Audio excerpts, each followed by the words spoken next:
Dans les 6 capsules éphémères de l'année dernière, on présentait un projet sur la gestion de l'eau avec l'APFFQ dans le cadre du plan d'agriculture durable du MAPAC. On se souvient, 12 entreprises participent à ce projet dans le cas des membres de l'APFFQ. En 2022, nous sommes allés réaliser des diagnostics de la performance des systèmes d'irrigation chez plusieurs de ces entreprises. Nous avons fait plusieurs observations et il est maintenant le temps de vous les partager. Nos observations seront présentées selon le type de système d'irrigation utilisé, soit le goutte-à-goutte ou l'aspersion. Nous sommes donc aujourd'hui à la ferme Onésime Pouliot à l'île d'Orléans avec Lélia Anderson, professionnelle de recherche à l'IRDA, afin de discuter des indicateurs clés de la performance des systèmes d'irrigation, plus spécifiquement pour le système de goutte-à-goutte. Bonjour, oui Félix, je vais parler des indicateurs clés de performance du système de goutte-à-goutte, mais spécifiquement au cas de la fraise et de la framboise au Québec. Au Québec, il y a plus de 500 exploitations de fraises et de framboises qui sont réparties à plusieurs endroits sur le territoire. On avait un projet en partenariat avec l'Association des producteurs de fraises et framboises du Québec, avec nous-mêmes, l'équipe gestion de l'eau à l'IRDA, qui visait à améliorer la gestion de l'eau chez les fermes de fraises et framboises. Et dans le cadre de ce projet-là, on a parcouru le Québec d'est en ouest. Si je parle des indicateurs clés de la performance des systèmes de goutte-à-goutte, c'est difficile de ne pas parler du diagnostic de performance, mais ce n'est pas exactement la même chose. Toutefois, il y a un an, on a tourné des capsules sur les différentes étapes à suivre pour mesurer la performance du système d'irrigation dans les systèmes de goutte-à-goutte. Et on va vous mettre un lien vers ces capsules-là dans la vidéo qu'on vous présente en ce moment. Ces capsules-là sont là pour vous renseigner. Puis il existe aussi le guide sur la gestion raisonnée de l'irrigation, dont le chapitre 2 et plusieurs annexes à la fin qui peuvent vous permettre d'évaluer la performance de votre système d'irrigation et vous accompagner d'une certaine façon là-dedans. Faire un diagnostic de performance de son système, c'est important et ça permet de corriger des situations qui peuvent avoir des impacts qui sont de nature agronomique, économique et environnementale. Maintenant que j'ai bien fait la mise en contexte, et avant de vous parler des indicateurs clés de la performance, je vais vous parler un peu du système d'irrigation goutte-à-goutte en général. Le goutte-à-goutte, c'est un système qui a la particularité, comparativement au système par aspersion, de faire des applications d'eau qui sont lentes, qui sont fréquentes, puis qui visent à humecter particulièrement la zone racinaire. Comme on humecte la zone racinaire et non l'ensemble de la surface du sol, qui pourrait inclure l'entre-rang dans un cas d'irrigation par aspersion, par exemple. Alors, c'est un mode d'irrigation qui est plus économique en eau. Ça minimise l'évaporation, le ruissellement, la perte d'eau en profondeur. Ça accroît l'uniformité de l'irrigation en appliquant l'eau directement au niveau du sol et de la zone racinaire. Maintenant que la professionnelle de recherche nous a bien décrit le système goutte-à-goutte, une question demeure concernant un système culturel en particulier. Les framboises en pot sont irriguées directement dans leur pot. Alors dans ce cas, est-ce que c'est de l'aspersion ou du goutte-à-goutte? Voici la réponse de Lélia Anderson. C'est une bonne question que tu poses, Félix. Quand on parle de la micro-aspersion, on parle d'un système de micro-irrigation. Puis le système de micro-irrigation, il y en existe différentes sortes, dont celui que tu viens de mentionner. Mais aujourd'hui, on va focusser sur le goutte-à-goutte parce que pour la micro-aspersion, il y aura assez de matériel pour faire une capsule au complet là-dessus. La micro-aspersion est un monde à part entière, on vient de le voir. Alors revenons au goutte-à-goutte standard. J'ai donc demandé à l'agronome de l'IRDA pourquoi aller vers un tel système. De façon générale, ce qui va influencer le choix vers un système de micro-irrigation et donc aller vers le goutte-à-goutte comme dans le cas d'aujourd'hui, ça va être plusieurs facteurs. On parle entre autres d'une culture qui a une haute valeur commerciale, donc avec laquelle on sait qu'on va atteindre une certaine rentabilité avec l'ajout d'un goutte-à-goutte. On parle d'un contexte où il y a une ressource en eau limitée, car on a dit un peu plus tôt que ça diminuait les quantités d'eau totale utilisées. Ça permet aussi d'éviter de mouiller le feuillage, donc ça permet de venir limiter le développement des maladies. Ça permet aussi d'éviter de mouiller les fruits, donc ça permet de conserver une meilleure qualité du fruit lors de la cueillette. Ça peut aussi aider à la logistique, irrigation auto-cueillette ou tout simplement irrigation cueillette avec nos cueilleurs. Et quand il y a présence d'un paillis de plastique à la surface, c'est sûr qu'il faut aller vers un système de goutte-à-goutte parce que le système par aspersion ne permettrait pas d'humecter la zone racinaire suffisamment. Ça semble un système très intéressant avec plusieurs avantages. Ceci dit, il y a sans doute des choses à surveiller ou des enjeux. Quels sont-ils? Voici la réponse de Lélia. Oui, bonne question, tu fais bien de le mentionner parce que quand on parle de goutte à goutte, on parle de gouttes. Pour réussir à apporter l'eau sous forme de gouttes, l'eau va prendre un chemin particulier dans le goutteur. Ça va suivre un chemin tortueux qui a un peu la forme d'un labyrinthe. Il y a une distance entre l'entrée et la sortie d'eau dans l'émetteur, comme on peut voir sur l'image. Il peut y avoir différents designs et différentes options possibles. Certains vont avoir des composantes qui vont leur permettre d'être compensateurs de pression, d'autres non. Certains vont avoir une fonction qui vont permettre de faire un rinçage automatique, d'autres non. J'ai questionné la spécialiste en irrigation de l'IRDA quant au principal enjeu par rapport à ce système. Voici ce qu'elle a répondu. L'eau va donc passer par une sorte de canal étroit, ce qui m'amène à une des principales préoccupations avec le goutte-à-goutte, et c'est le colmatage. C'est quelque chose que notre équipe a souvent observé sur les fermes quand elle a fait des diagnostics de performance dans les dernières années, puis au courant du projet qui est en cours. Puis ça peut être causé par différents facteurs. C'est aussi quelque chose qui est important de prévenir, surtout dans le contexte où on a une culture qui va être au champ pour plusieurs années, avec le système de goutte-à-goutte qui va être installé au champ aussi pour plusieurs années, parce que ça affecte la performance du système. La conséquence, c'est que l'eau ne sera pas appliquée en quantité égale sur notre parcelle, puis ça peut avoir des conséquences sur le rendement, parce qu'il y a certaines zones qui vont se trouver en stress hydrique, pas d'autres, ou dépendamment où est notre zone de gestion, donc sur quelle zone on se base pour déclencher l'irrigation, ça pourrait même faire que certaines zones vont recevoir trop d'eau. On va éviter d'avoir cette variabilité spatiale-là. J'aimerais aussi ajouter que comme les engrais sont parfois apportés de façon liquide par le système d'irrigation, une mauvaise uniformité d'application de l'eau va aussi résulter en une mauvaise uniformité de l'application des engrais. On veut donc éviter cette mauvaise uniformité à tout prix. Pour ce, on doit donc connaître les facteurs de colmatage qu'on doit surveiller. Voici la liste de Lily Anderson. En effet, il existe plusieurs facteurs. On parle des algues et des détritus, premièrement, qui peuvent venir se ramasser dans le goutte-à-goutte. Ceux-là sont de matière organique. Et il peut aussi avoir des résidus de matière minérale, comme des particules de sol. Une des façons de bien contrôler ça, c'est d'avoir un système de filtration qui est performant, mais qui ne restreint pas non plus la pression du système pour garder le système dans la pression d'opération dans laquelle il est prévu fonctionner. Mais ça, le sujet de la pression, je vais y revenir un peu plus tard. Normalement, la filtration va se dérouler en 2 étapes. On va avoir un premier élément filtrant au niveau du point de pompage. Donc, à cet endroit-là, ce qu'on va retrouver, c'est la crépine. Et directement après, on va avoir une filtration qui est plus fine, qui va être de type tamis ou moustiquaire. Et un usage qui est assez répandu sur les fermes, ça va être l'utilisation des filtres de type amiade. La taille du maillage du filtre et sa grosseur sont déterminées par l'efficacité de filtration nécessaire et les limites d'opération du système. On peut aussi parfois avoir d'autres types de filtres le long des lignes pour rencontrer des besoins plus spécifiques. Ensuite, la filtration, c'est important, mais même avant de parler de filtration, on peut aussi venir contrôler cette quantité de détritus-là qu'on trouve à la source. Et ça, comment on y arrive? Ça va être en contrôlant, entre autres, la quantité d'algues qu'on trouve dans notre étang le plus possible et aussi en évitant de pomper l'eau qui est dans le fond de l'étang. Et là, la stratégie qui est presque toujours utilisée, c'est de faire flotter la crépine un peu sous la surface de l'eau. On peut tout simplement accrocher notre crépine à une sorte de bouée pour qu'elle flotte un peu sous la surface de l'eau. Pour la filtration et le colmatage, j'aimerais terminer par dire que ça va être important de nettoyer ou de vérifier nos types de filtres assez souvent pour éviter qu'ils deviennent trop chargés en particules et réduisent la pression du système sous le seuil d'opération qui est prévu. Aussi, après l'installation ou après une réparation, ça va être important de venir flusher le système, c'est-à-dire faire une opération de rinçage. Un jeu de 2 manomètres, un avant puis un après le filtre, permet généralement de simplifier le suivi du colmatage du filtre. Si j'ai aucune différence entre mes 2 manomètres, ça va être que mon filtre est propre. Toutefois, si celui qui est situé après le filtre voit sa pression vraiment diminuer, c'est peut-être le temps de nettoyer mon filtre.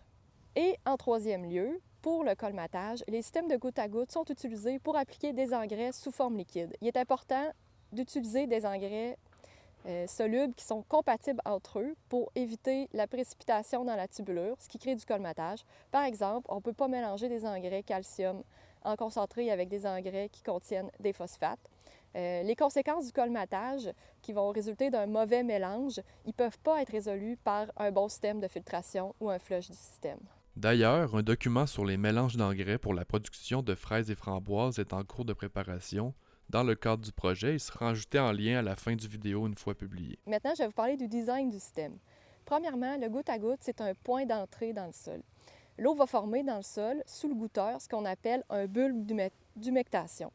Pour l'irrigation en goutte à goutte, en fraises et en framboises, on va surtout utiliser des gouttes à goutte qui sont espacées au 8 pouces ou au 12 pouces. Plus les émetteurs sont rapprochés entre eux et plus on augmente le nombre de points de contact avec le sol. Dans un contexte où on aurait un sol qui serait vraiment drainant, le bulbe il serait de forme plus allongée. Donc, généralement, dans ces cas-là, on va vouloir augmenter le nombre de points de contact, donc réduire l'espacement entre mes émetteurs. Tantôt, j'ai dit que le choix du système de filtration pouvait avoir un impact sur la pression du système d'irrigation et que je vous en reparlerai. En effet, le système de filtration fait partie des éléments à considérer lors du design du système. Ce qui m'amène à vous dire qu'il faut avoir la pression la plus constante possible le long de nos lignes de goutte à goutte et aussi, il faut que cette pression elle respecte l'intervalle de pression dans lequel elle a été prévue, dans lequel elle est prévue fonctionner. Et lorsqu'on fait un diagnostic, c'est cette pression-là qu'on veut venir valider avec notre tube de pitot. On en sait un peu plus sur l'importance de la pression. Maintenant, je m'intéresse à comment on peut la faire varier. J'ai donc questionné l'agronome de l'IRDA et voici ce qu'elle en pense. En fait, ce qui fait varier la pression, ce sont les pertes de charge. La charge va être maximale à la sortie de la pompe et après, il va y avoir des composantes qui vont restreindre l'écoulement de l'eau en créant de la friction puis qui vont créer des pertes de charge successives qui vont faire que ma pression elle va diminuer progressivement dans mon système. Donc, il faut avoir une pompe qui a une capacité suffisante. Puis, c'est quoi ces composantes-là qui vont créer de la friction et faire diminuer la pression? On parle des tuyaux. Plus un tuyau est petit, plus il va créer de la friction. Plus il est long aussi, plus ça va rajouter une perte de charge. On parle aussi des filtres, on parle des coudes, on parle aussi des réducteurs de pression, bien sûr. Mais on pourrait faire un cours complet sur le design d'un système d'irrigation puis comment gérer notre pression. Mais on peut facilement garder en tête quelques règles du pouce lorsqu'on parle d'un système d'irrigation à goutte pour la fraise et la framboise, mais sans toutefois s'y limiter. Je vous donne donc ces règles-là. Normalement, dans les systèmes culturaux de fraises irriguées en goutte à goutte, si on a des gouttes à goutte qui sont non compensateurs de pression et où on a une bonne uniformité, on se trouve généralement dans des pressions qui vont être entre 8 et 12 PSI au niveau des émetteurs, donc au niveau des tubes de goutte à goutte. Pour la longueur des tuyaux de goutte à goutte, généralement avec de la tubulure 5-8, qui est la plus utilisée dans la fraise d'été, on devrait avoir des sections qui sont d'environ 500 pieds, donc environ 150 mètres. Ayez un régulateur de pression à l'entrée de la parcelle et de capacité suffisante. Par exemple, je ne vais pas installer un régulateur de pression de 12 PSI qui est à 300 mètres de l'entrée de ma parcelle si je vise avoir une pression de 12 PSI au début de cette parcelle-là parce que je vais trop avoir perdu de pression. Pour les systèmes plus permanents, comme la framboise, on va avoir des règles du pouce qui sont un peu plus variables. La pression d'entrée au départ, va influencer la longueur de tuyau de goutte à goutte qu'on peut se permettre, mais en général, il y a aussi une limite dans ce genre de système-là. Les fournisseurs peuvent généralement vous guider par rapport à ces longueurs maximales-là qui peuvent être permises. On va généralement observer des pressions qui sont plus élevées, quand même, qui varient entre 6 et 50 PSI, mais là, il faut se fier à la charte du fabricant. Donc là, la pression de fonctionnement est moins un enjeu, mais on va généralement se retrouver entre 10 et 30. Finalement, n'hésitez pas à vous faire accompagner par des experts pour ce type de décision et comme je mentionnais, les fournisseurs offrent généralement ce type de service. La pression est importante, on le sait. Mais c'est quoi l'impact d'une mauvaise pression? Avec les gouttes à gouttes ordinaires, le taux d'application, soit le nombre de gallons par heure, va augmenter lorsque la pression elle augmente. On veut une application qui est le plus uniforme possible pour atteindre un confort hydrique qui est uniforme dans notre champ puis avoir des rendements aussi qui sont conséquents. Les chartes de fabricants fournissent d'ailleurs le taux d'application en fonction de la pression d'opération du système. Mais toutefois, il existe des gouttes à gouttes qui sont compensateurs de pression.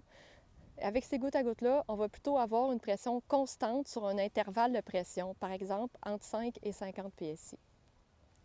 Si on a une topographie importante, ça peut devenir difficile de maintenir une pression constante, donc d'avoir une uniformité d'application dans notre champ. Dans certains de ces cas-là, ça peut devenir avantageux d'avoir un goutte à goutte qui est compensateur de pression. L'experte en irrigation de l'IRDA parle de la topographie. Mais pourquoi la topographie influe autant sur la pression? La topographie, ça va ajouter une charge dans le système, donc de la pression, au fur et à mesure qu'on descend une pente.